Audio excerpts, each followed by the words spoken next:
अब हम समझते हैं ब्लड के बारे में कि ब्लड शरीर में किसके माध्यम से घूमता है। इस पार्ट में हम ये देखेंगे कि शरीर में ब्लड किस माध्यम से घूमता है, शिरा और धमनी क्या होते हैं। फिर एक नेक्स्ट पार्ट बनाएंगे हार्ट, दिल के बारे में, और ये समझेंगे कि दिल में कितने चैम्बर होते हैं वो समझे। और एक अगले वीडियो में हम आपको ब्लड प्रेशर, ईसीजी वगैरह नापना बता देंगे कि कैसे पता चलता है। तो इस वीडियो को स्टार्ट करते हैं। तो देखिए, सर्कुलेटरी सिस्टम यानी परिसंचरण तंत्र क्या होता है। किसी चीज को ले आने या ले जाने चीज को हम क्या कहते हैं, ट्रांसपोर्टेशन या सर्कुलेशन। यहाँ से वहाँ जा रहा है, वो सर्कुलेट कर रहा है। उसी तरह से हमारे शरीर में ब्लड सर्कुलेट कर रहा होता है, ब्लड घूमते रहता है, तो इसे हम कहते हैं ब्लड सर्कुलेशन यानी रक्त परिसंचरण। रक्त के फ्लोटिंग यानी परिसंचरण की खोज विलियम हार्वे ने किया था। रक्त परिसंचरण की खोज विलियम हार्वे ने किया था। ये जो बॉडी के अंदर रक्त घूमता है, जो फ्लो करता है, आप अगर इसे ध्यान से समझेंगे तो आपको अंतर समझ में आ जाएगा। किसी के शरीर को काटिए तो ब्लड बड़ी तेज फेंकता है, जैसे हम अपना काटेंगे तो ब्लड बहुत तेजी से फेंकेगा। लेकिन तेलचट्टा पे चढ़ जाइएगा तो उसका ब्लड तो सफ़ेद होता है हीमोग्लोबिन की वजह से। तो खैर ये हम नहीं कह रहे हैं कि उसका ब्लड मतलब होता नहीं, उसमें भी ब्लड होता है। तो तेलचट्टा पे अगर चढ़िएगा तो उस तेलचट्टा पे अगर आप मार दीजिएगा तो उसका ब्लड फ्लो करके तेजी से बाहर नहीं आता है, वहीं पड़ा रह जाता है। आप घोंघा देखे होंगे, स्नेल वगैरह, उसको मारिएगा तो उसका ब्लड जो होता है, स्नेल देखें आप लोग, स्नेल देखे होंगे, पानी वगैरह में रहते हैं, को मारने पर ब्लड नहीं आता है तेजी से। तो इससे तो दो चीज स्पष्ट हो गया कि कुछ ऐसे जीव हैं जिनके अंदर जो ब्लड है वो प्रेशर से बह रहा है, और कुछ ऐसे भी जीव हैं जिनके अंदर ब्लड बिना प्रेशर के बह रहा है।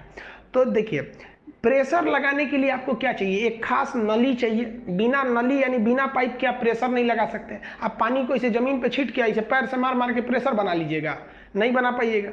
यानी जिनमें ब्लड प्रेशर से जा रहा है उनके अंदर खून को ले जाने वाली नसें हैं। तो देखिए, जिनके अंदर प्रेशर नहीं है उनके अंदर नस नहीं है। तो जिसमें नस यानी नर्व्स नहीं होती हैं उनके अंदर ब्लड प्रेशर से नहीं जाता है और ब्लड पूरे शरीर में ऐसे ही घूमते रहता है, उन्हें कहते हैं ओपन ब्लड सर्कुलेटरी सिस्टम, खुला रक्त परिसंचरण। इसको पीडीएफ में पूरा लिख दिए हैं, आप डिस्क्रिप्शन से पीडीएफ डाउनलोड कर लीजिएगा, वहां आपको पूरा दिखेगा। यहाँ हम बस समझने के लिए लिखे हैं। तो ओपन ब्लड सर्कुलेशन, क्या हमारे शरीर में ओपन ब्लड घूम रहा है? नहीं, हमारे शरीर में ब्लड नसों में घूम रहा है। तो हम लोग आते हैं क्लोज्ड ब्लड सर्कुलेशन, ओपन वाले में नहीं आते हैं। ओपन ब्लड सर्कुलेशन के लिए जरूरी है कि उस जीव का कंकाल उसके शरीर के बाहर रहना चाहिए। यानी घोंघा देखिएगा, सीप देखिएगा, शंख देखिएगा, ये सब जीव हैं, मरने के बाद इनका केवल बाहर का कंकाल बचता है। तो इनके शरीर में जो कंकाल होता है वो बाहर होता है। अब आप कहिएगा कि सर बाहर क्यों होता है?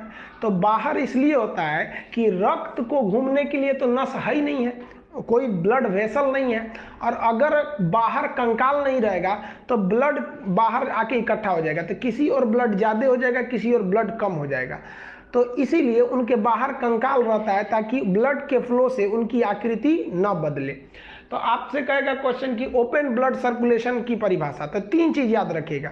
इनमें ब्लड किसी नली में नहीं बहता है, खुले पूरे शरीर में बहता आता है, इसे ओपन ब्लड कहते हैं। इनमें किसी भी प्रकार का ब्लड प्रेशर नहीं पाया जाता है।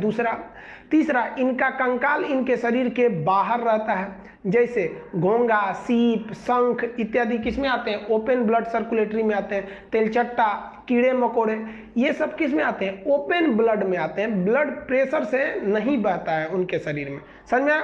और हम लोग किस में आते हैं? क्लोज्ड ब्लड सर्कुलेशन में। इसका ठीक उल्टा हो जाएगा क्लोज में क्या होगा? ब्लड एक क्लोज नली में बहेगा।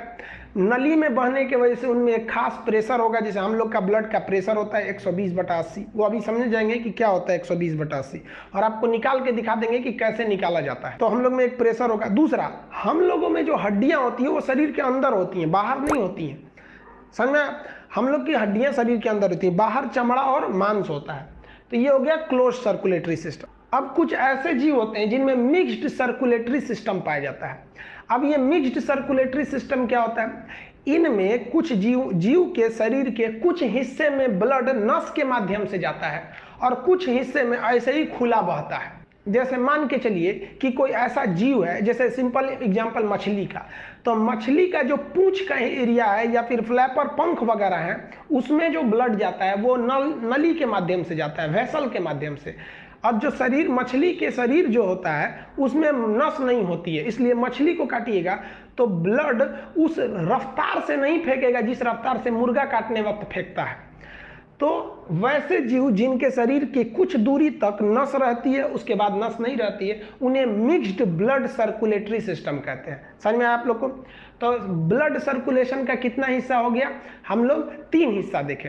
मानव में कौन सा होता है? क्लोज्ड सर्कुलेटरी सिस्टम, बंद परिसंचरण तंत्र। अब बंद परिसंचरण तंत्र के लिए जरूरी क्या है? ब्लड वेसल जरूरी है, यानी रक्त नलिकाएं जरूरी हैं जिसमें से रक्त प्रवाहित होगा। तो रक्त नलिकाएं यानी ब्लड वेसल जरूरी है। तो रक्त नलिकाएं की जरूरत बहुत ज्यादा होती है। अब ये जो रक्त नलिकाएं होती हैं वो एक पाइप के समान होती हैं, अंदर से क्या होती है? खोखली होती है। अंदर से कैसी होंगी? खोखली। जैसे समझिए, मान लीजिए ये एक पाइप है, तो ये भी वेसल है, इसमें भी खाली जगह है, तभी तो ये मारकर अंदर चला जा रहा है। तो एक एग्जाम में एक बार क्वेश्चन पूछा था कि जो रक्त नलिकाएं यानी जो ब्लड वेसल होती हैं उनके खाली जगह को, अंदर के खाली जगह को क्या कहते हैं? तो उसे ल्यूमेन कहते हैं। क्या कहेंगे? ल्यूमेन। आपको ब्लड में पढ़ा दिए थे कि हमारे शरीर में 180 से 200 ग्राम कोलेस्ट्रॉल की मात्रा रहती है, यानी फैट की मात्रा। अगर कोलेस्ट्रॉल ज़्यादा रहेगा तो वह कोलेस्ट्रॉल यानी चर्बी इस नस के अंदर जो खाली जगह ल्यूमेन उसमें चिपक जाएगा और नस पतली हो जाएगी, जिस वजह से ये फटने की दर हो जाता है या हार्ट अटैक हो सकता है। यानी ब्लड वेसल यानी रक्त नलिकाओं के अंदर के खाली जगह को हम क्या कहते हैं? उसके खाली जगह को हम ल्यूमेन कहते हैं। समझ में आ गया? अब ये जो रक्त नलिकाएं होती हैं ये 2 प्रकार की, धमनी, सिरा, आर्टरीज और वेन्स के नाम से जानते हैं। चलिए इसमें हम लोग अंतर स्पष्ट कर लेते हैं कि क्या क्या चीजें इनमें होती हैं। चलिए देखते हैं। धमनी, धमनी को इंग्लिश में कहते हैं आर्टरीज, और सिरा इसको इंग्लिश में कहते हैं वेन्स। देखिए धमनी जो होता है ना, इसमें शुद्ध रक्त जाता है। इसको याद करने का एक ट्रिक समझिए। ध से धमनी, ध से धनी लोग, ये केवल एक ट्रिक है। कुछ लड़के आप लोग में ऐसे होते हैं ना कि आपको समझने के लिए कुछ ट्रिक देते हैं ना, तो वो लोग बाबू टॉपिक छोड़ के उसमें चले जाते हैं कि सर ने ऐसा क्यों बोला। अरे भैया, हम आपको समझ में नहीं आ रहा है तो ही तो आप किसी टीचर के पास जाते हैं या समझाने के लिए वीडियो देखते हैं। तो हमारा मकसद है आपको समझाना, तो आप समझने की उस पर ध्यान दीजिएगा। आप मेरे शब्द को पकड़ लेते हैं, कहने लगते हैं सर ऐसा क्यों बोल दिए। अरे भैया, हम समझाने के लिए बोल रहे हैं। देखिए ध से होता है धमनी और ध से होता है धनी लोग। धनी लोग थोड़ा शुद्ध दिखते हैं, कपड़ा उपड़ा ठीक ठाक रहता है। समझ में? अभी मत कहिएगा कि सर आप गरीब की बुराई कर रहे हैं। भैया हम समझने के लिए बोल रहे हैं, ऐसा हम किसी का हम बुराई उराई नहीं कर रहे हैं। सब शुद्ध होते हैं, अच्छे होते हैं। अरे भाई, गरीब लोग के पास ही ज्यादा दिल होता है, अमीर वाले तो केवल इंसान होते हैं, उनमें इंसानियत कम होती है। अब कोई बुरा मत मानना भाई इस बात का। तो ये जो होता है धमनी, समझिए ध्यान से। तो ध से हो गया धनी, ध से हो गया धमनी। तो धनी लोग थोड़ा शुद्ध दिखते हैं। तो ध से धमनी, ध से धनी, और तो उसी से याद रखिएगा शुद्ध। और इंग्लिश में भी ट्रिक है। ए से होता है आर्टरीज, यानी आर्टरीज, ए से ए ग्रेड। ए ग्रेड मतलब अच्छा खून, ए ग्रेड का खून आर्टरीज में, शुद्ध खून। तो शुद्ध या किसे याद रखिए? ध से धनी, तो धमनी में। ये समझ में आ गया? उसी का उल्टा कर दीजिएगा तो ये हो जाएगा। एक ही याद रखिए। अब हम इसमें समझते हैं, तो बच्चा वाला चीज है, आप लोग को याद रहना चाहिए। हमको क्या जरूरत है ट्रिक से समझाने का। पहला समझते हैं। धमनी जो होता है ना, वो ब्लड को हार्ट से लेकर बॉडी की ओर जाता है, हार्ट से बॉडी की ओर जाता है। ये इसकी सबसे मेन परिभाषा है, सबसे बड़ा मेन परिभाषा है कि वैसा नस जो हार्ट से बॉडी की ओर जाए उसको हम कहते हैं धमनी। अब दूसरा चीज देखिए, हार्ट से जब जाता है धमनी किधर? बॉडी की ओर, तो इसमें प्रेशर बहुत ज्यादा रहता है। प्रेशर इतना भयानक रहता है कि इसमें प्रेशर की मात्रा ज्यादा रहती है। वो प्रेशर कितना होता है? 120 मिलीग्राम पारे का होता है प्रेशर, 120 उसको नापिएगा पारे पे। तो प्रेशर उसमें ज्यादा रहता है। अब आप बताइए, प्रेशर ज्यादा है और इस नस को अगर भगवान ऊपर बना देता तो ये तो फाड़ के चमड़ा को निकल जाता। इसलिए भगवान इसे क्या कहता है? बहुत ही गहराई में डालता है। तो शरीर में जो अंदर देखिए, हाथ में जो ऊपर नस दिख रहा है वो धमनी नहीं है, जो अंदर मोटका मोटका दिख रहा है सब ना, वो धमनी है। वो शरीर की ज्यादा गहराई में होते हैं और मोटे होते हैं। मोटा क्यों होता है? क्योंकि भैया प्रेशर ज्यादा है। गहरा क्यों होता है? भैया प्रेशर ज्यादा है।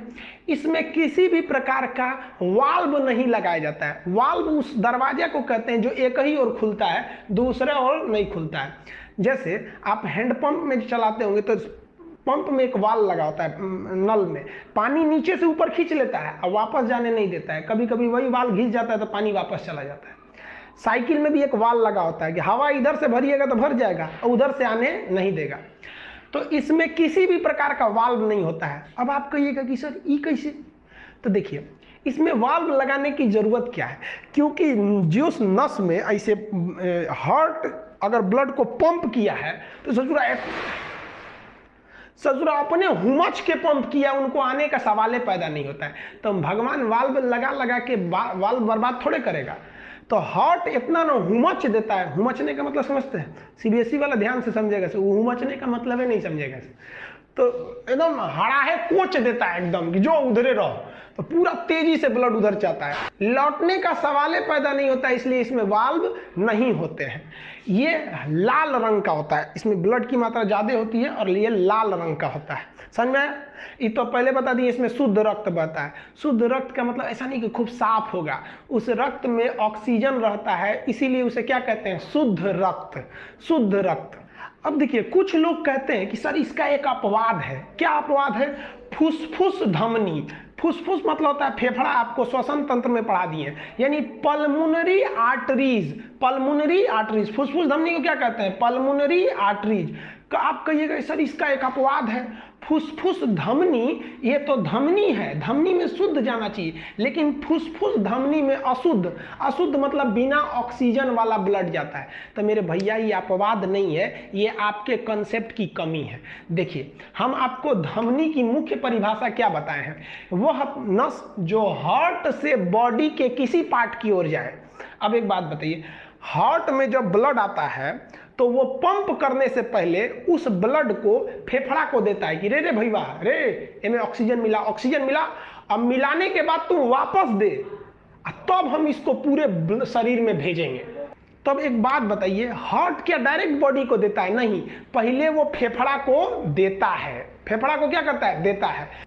तब आप खुद सोचिए, हार्ट जिस नस के माध्यम से फेफड़ा को देगा, यानी हार्ट से वो कहाँ जा रहा है? फेफड़ा की ओर। तो हार्ट से बॉडी की ओर जा रहा है, तो वो तो धमनी है, और वह धमनी है, और वो किस लिए जा रहा है? ऑक्सीजन ले आने जा रहा है, यानी उसमें ऑक्सीजन नहीं है, इसका मतलब अशुद्ध है। तो वो तो अशुद्ध होगा ही होगा, क्योंकि वो तो ले आने जा रहा है। तो आप केवल शब्द को पकड़ते हैं कि सर धमनी है, इसमें अशुद्ध क्यों है? कंसेप्ट से समझेंगे तो ये अपवाद नहीं, ये कंसेप्ट है। समझ में आया? तो अमूमन धमनी में कैसा खून जाता है? शुद्ध। शुद्ध का मतलब उसमें ऑक्सीजन मिला हुआ रहता है। लेकिन फेफड़ा वाली धमनी में हार्ट जो भेजता है वो ऑक्सीजन में ले आने के लिए भेजा होता है। अतः फेफड़ा वाली धमनी, पल्मोनरी आर्टरीज, यानी फुसफुस धमनी में क्या रहता है? वो धमनी है, किंतु उसमें अशुद्ध रक्त बहता है। ये आप धमनी की परिभाषा समझ गए होंगे। धमनी में वाल्व क्यों नहीं होता है? क्योंकि इतना ना हुमच के फेंके रहता है कि वापस आने का सवाल पैदा नहीं होता है। तो ये धमनी समझ में आ गया होगा आपको। अब हम समझते हैं सिरा के बारे में। सिरा को इंग्लिश में कहते हैं वेन्स। इसको ट्रिक से याद करने की जरूरत क्या है? इसको याद कर लिए तो इसी का बस उल्टा है। क्या कि भैया बॉडी से वापस लाएगा जब, तो बॉडी से वापस लाने वाले नस को हम क्या कहते हैं? सिरा। ये किधर ले आता है? हार्ट की ओर। तो ये बॉडी से हार्ट की ओर ले आता है। इसका जो प्रेशर होता है वो प्रेशर कम होता है। कितना होता है? तो 80 होता है। प्रेशर कितना होता है? 80 होता है। अब आप कहिएगा कि ससुरा इसका प्रेशर वहां घट कैसे गया? तो समझिए कैसे घट गया। आप कोई बॉल लीजिए, उस बॉल को किसी दीवार पर मारिए, तो जिस प्रेशर से ससुरा जाएगा, क्या टकरा के उसी प्रेशर से आएगा? नहीं, थोड़ा ना घट ना जाएगा। तो जो हार्ट है ये हुमच के मारा है 120 पर, तो उतने उधर से थोड़े आएगा, आएगा आराम आराम से आएगा। तो इसका प्रेशर कम होता है।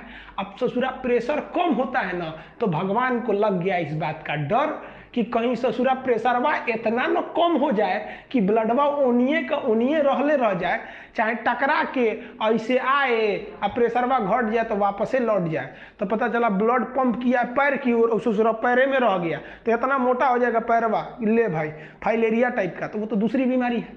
तो भगवान बहुत होशियार था, देखा कि ससुरा जो पंप करता है ये पंप, तो इसमें प्रेशर कम होता है, इसीलिए इसमें एक वाल्व लगा देता है। वाल्व देखिए ध्यान से, ये यही है वाल्व, ये वाल्व क्या होता है कि ब्लड जब इधर जाएगा तो ये तो खुल जाएगा, और गलती से लौटेगा, लौटने के लिए देख रहे हैं, लौटने के टाइम पे उल्टा प्रेशर लगेगा, उल्टा प्रेशर लगने के कारण भग देना बंद हो जाएगा। भग देना बंद हो जाने का मतलब समझते हैं, सडनली क्लोज डाउन, तो सडनली क्लोज हो जाएगा वाल्व में। तो चूंकि इसका प्रेशर कम होता है ना, इसलिए भगवान होशियार था, कहीं ससुरा लौट गया तब डाल दिया वाल्व कि लौट, अब तुम लौटिए नहीं पाएगा। और जब लौट नहीं पाएगा तो अगली बार हार्ट ना और हुमच के मारेगा, तो उसके बाद वाले जो ब्लड आए हैं सर इसको ठेल लेके चल जाएंगे। सर चल चल बकलवा यहाँ क्या रुका था, चल चल चल, वहाँ चाचा बुलाए हैं, हार्ट चाचा, हार्ट दिल, समझा आपको। तो ये इसका प्रेशर कम होता है, इसीलिए इसमें वाल्व होता है। प्रेशर कम होने के कारण भगवान इसको बहुत पतला बनाया है, कहा कि इसका प्रेशर कम है, ये थोड़े ना फटेगा कि इसको इतना मोटा करना है, और पतला भी बनाया है और त्वचा के ठीक नीचे रखा है इसको। इसलिए जो आपको ये नसें दिखती हैं ना, ये नसें सिरा नहीं है, ये धमनी है, ये पतली है, इनका रंग हल्का नीला दिखता है, लाल नहीं दिखता उनकी तरह, नीला। यहाँ हल्का हल्का जो दिखता है वो धमनी होती, सिरा होती है, उनमें प्रेशर उतना तगड़ा नहीं होता है। समझ में आ गया आप लोग को। तो ये ऊपर वाला जब नस कट जाता है ना, तो इसमें फुचुर फुचुर पानी फेंकता है, इसे हल्का हल्का ब्लड निकलता है, धीरे धीरे फेंकता है। और वही अगर अंदर वाला कट गया ना कचकचा के, तो फेंकेगा एकदम भयानक। इसलिए जब मीट मांस वाला मुर्गा काटता है या बकरा काटता है, तो देखिएगा यहाँ का पहले चमड़ा काट देगा। इसे चमड़ा काटने के बाद ये जो मेन नस दिख रही है, एक इधर मेन नस दिख रही है, चमड़ा काटने के बाद उस नस को काट देगा, तो आपको एक आवाज सुनाई देगी प्रेशर का, उसमें से ब्लड निकलने का। और अगर वही नहीं कटेगा ना, तो बेचारा तड़पेगा, बहुत जल्दी मरेगा नहीं।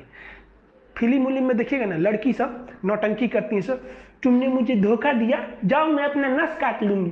ससुरी घुसियाती है सर, तो नसवा काट लेती है सर। ये बकलोलिया, ऊपर वाला सिरा काहे काट रही है, कचकचा के काटना एकदम धमनी, तब समझ में आएगा। आपको कोई अगर ब्लैकमेल करे ना, जब मैं हाथ काट लूंगी, ससुरी को कहिएगा ना, तो ससुरी धमनी काट, धमनी, ये वाला धमनी काट, नहीं काटेगी, बहुत होशियार होती है ससुर सब। तो आपको कोई इस तरह से उलझाए तो उलझिएगा नहीं, किसी को लाइफ में मनाइएगा मत। एक बार मना दिए ना, जिंदगी भर मनाना पड़ेगा, नहीं तो हर 2 मिनट पर उठेंगे लोग, हाँ हम खाना नहीं खाएंगे, छोड़ दीजिएगा भूखले। आप कितना दिन कोई भूखे रहेगा, जब खाना खाने जाए तो टोक दीजिए, हे तुम तो गुस्सा थी, बोली थी कि खाना नहीं खाएंगे, मत खा मत खा। ससुरी को 15 दिन तक ऐसे भूखे कटा दीजिएगा, देखिएगा जिंदगी भर कबो ही नहीं बोलेगी कि हम खाना नहीं खाएंगे। जब जब याद आएगा कि ससुरा बहुत जल्ला आदमी है, 15 दिन भूखले छोड़ दिया था, समझ आया। तो ये सिरा के बारे में। अब देखिए, सिरा में अशुद्ध रक्त जाता है। अशुद्ध का मतलब ये जो ब्लड गया था वो तो ऑक्सीजन बांट के चला गया, अब वापस आ रहा है तो इसमें ऑक्सीजन नहीं है, इसमें क्या चीज है, CO2 है। अशुद्ध रक्त में क्या हो जाता है, CO2 होता है, तो वापस लाता है। तो जितने भी सिरा है उसमें अशुद्ध रक्त जाता है। कौन सा रक्त, अशुद्ध रक्त। अब कुछ लोग कहते हैं कि भैया अपवाद है, क्या है, अपवाद। अपवाद क्या है, फुसफुस सिरा, यानी फेफड़ा से आने वाली सिरा, क्योंकि उसमें तो अशुद्ध नहीं शुद्ध रक्त जाता है, उसमें ऑक्सीजन रहता है। तो फिर वही बात, कॉन्सेप्ट की कमी है। एक बात बताइए बाबू, अगर शरीर के किसी बॉडी पार्ट से हार्ट की ओर आएगा तो उसे हम क्या कहेंगे, सिरा। अब फेफड़ा से दिल की ओर आ रहा है तो वो तो सिरा है, और कहां से आ रहा है, फेफड़ा से, इसलिए उसे क्या कहेंगे, फुसफुस सिरा, यानी फेफड़ा वाला सिरा, पल्मोनरी वेन्स। अब आप बताइए, फेफड़ा से आ रहा है तो ऑक्सीजन लेके ना आएगा, तो आप बताइए जब ऑक्सीजन लेके आ रहा है तो अशुद्ध कैसे होगा, वो तो शुद्ध हो जाएगा। तो वो अपवाद कहाँ है, वो तो कॉन्सेप्ट है कि फेफड़ा से आने वाला सिरा CO2 नहीं ले आता है बल्कि ऑक्सीजन ले आता है, इसीलिए उसको लोग अपवाद कहते हैं। समझ में गया। इतना नहीं दिमाग लगा सकते हैं तो जो ट्रिक बताए थे, धनी लोग शुद्ध होते हैं, उसे याद रखिएगा, अपवाद में याद रखिएगा फेफड़ा, बस फेफड़ा के समय उल्टा कर दीजिएगा। इतना समझ में आया आप लोग को, ये सिरा धमनी। अब आप समझाते हैं आपको कि ब्लड कैसे जाता है, महाधमनी, महासिरा इत्यादि क्या होते हैं। आप इसका एक स्क्रीनशॉट लीजिए, फिर समझाते हैं आगे। देखिए, अब बॉडी के अंदर जो ब्लड फ्लो होता है वो किस रास्ते से फ्लो होता है, इसको समझते हैं। शरीर में रक्त का मार्ग बॉडी के अंदर कैसे होता है, ये 2 पार्ट में आपको पढ़ना पड़ता है। एक बॉडी में कैसे फ्लो करता है, दूसरा हार्ट में कैसे फ्लो करता है। तो देखिए, यह हम जो हार्ट बनाए हैं ना, ये प्यार मोहब्बत वाला दिल है, बायोलॉजी वाला नहीं है। लेकिन आप लोग को यही ज़्यादा समझ में आता है, इसलिए हम इसी को बता दिए यहाँ पे। और जब हार्ट बनाएंगे ना, तो हम आपको हार्ट बनाने का तरीका बता देंगे। आपको पता है 90% लड़का हार्ट नहीं बना पाता है, तो हम लोग वीडियो में सीख भी लेंगे कि हार्ट बनता कैसे। बहुत सिंपल है, अभी आप इसी को हार्ट समझिए। हालांकि ये ह्यूमन हार्ट नहीं है, ये लफुआई वाला हार्ट है जो अभी आप लोग इसी दुनिया में है। तो देखिए, जब ब्लड निकलता है हार्ट से, तो आपको पता है धमनी से निकलता है। तो कोई भी चीज़ का एक साइज होता है, आप सुने भी होंगे, कोई भी चीज़ का छोटा, मीडियम, बहुत बड़ा, है कि नहीं? बहुत बड़ा होता है, फिर मीडियम होता है, फिर छोटा हो जाता है कोई भी चीज़। तो यहाँ पे देखिए ना, धमनी में महाधमनी, धमनी, छोटी धमनी, देख रहे हैं एक सीक्वेंस में छोटा हो रहा है, महाधमनी, धमनी, छोटी धमनी। सिरा को भी देखिएगा, महासिरा, सिरा, छोटी सिरा। धमनी में भी महाधमनी, धमनी, छोटी धमनी, महासिरा, सिरा, छोटी सिरा। और दोनों जाके मैच कर जाते हैं केशिका पे। अब हम समझते हैं एक एक करके। ब्लड जो हार्ट पंप करता है वो किस में पंप करता है? महाधमनी में पंप करता है। महाधमनी भी धमनी ही है, बस साइज में थोड़ी मोटी रहती है। उसके बाद वो छोटी छोटी धमनियों में बढ़ जाता है, और उन छोटी छोटी धमनियों के बाद ये छोटी छोटी धमनी के बाद और छोटी धमनियों में बंटने लगता है। यानी नस जो होता है मोटा होता है, जैसे ये देखिए महाधमनी, ये बहुत मोटा है, जबकि हाथ में का ये है धमनी है। यहाँ पे देखिएगा तो ये छोटी धमनी है, छोटी छोटी हो जाती हैं। तो बस साइज का अंतर होता है, बाकी सब चीज़ एक है। तो कैसे हार्ट से निकलेगा? महाधमनी, धमनी, छोटी धमनी। तो धमनी में केवल साइज का अंतर हो जाएगा, महाधमनी, धमनी, छोटी धमनी। इस छोटी धमनी के बाद जब लास्ट में ये त्वचा के पास पहुंचता है ब्लड, तो उसे केशिका कहते हैं। कोशिका नहीं, केशिका। पतला बाल की तरह नस हो जाता है। आंख की नसों को देखिएगा ना, एकदम बाल की तरह होता है, लाल लाल, एकदम सुर्ख हो जाता है। सुर्ख समझते हैं? उर्दू में ना लाल को सुर्ख बोला जाता है। जैसे सुर्ख आंखों में काजल लगा है, यानी लाल आंखों में काजल लगा है। सुर्ख आंखों में काजल लगा है, रुख पे वादा सजाए हुए हैं, ऐसे आए हैं मैयत पे मेरी जैसे शादी में आए हुए हैं। वो गाना है ना, एक तो सुने होंगे आप।